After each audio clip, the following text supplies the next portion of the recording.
ছানা নাম্বার 2 এ কি আছে? দুধ 3 লিটার, পানি 1.5 কাপ, সিরকা 6 টেবিল চামচ। এখানে সিরকা 9 টেবিল চামচ লিখেন।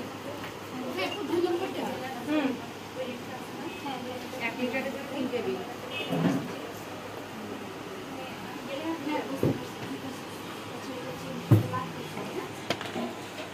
ময়দা 1.5 টেবিল চামচ, পানি 5 টেবিল চামচ। আচ্ছা, ফার্স্টে আমরা কি করব, দুধটা চুলায় বসাবো ভালো করে। একটা বলক আসলে ময়দা এখানে 1.5 টেবিল চামচ, 3 লিটার দুধের জন্য কিন্তু 1.5 টেবিল চামচ ময়দা আর 5 টেবিল চামচ পানি দিয়ে গুলে ওই যে বলক আসা দুধটার মধ্যে দিয়ে দিব। আবার বলক আসলে আমরা ছানা কাটবো। এখন ছানা কাটাটা আমরা চাইলে সিরকা দিয়েও কাটতে পারি, আবার ছানার পানি দিয়েও কাটতে পারি।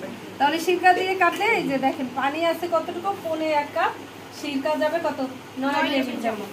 মানে পার 1 লিটারের জন্য 3 টেবিল চামচ সিরকা প্লাস 1/4 কাপ পানি। তাহলে এখানে হয়ে গেল না, 3 বার যদি 1/4 কাপ পানি নেই তাহলে কি 1.5 কাপ, আর সিরকা 9 টেবিল চামচ। এই যে হিসাব অনুযায়ী তাই নেওয়া হয়েছে।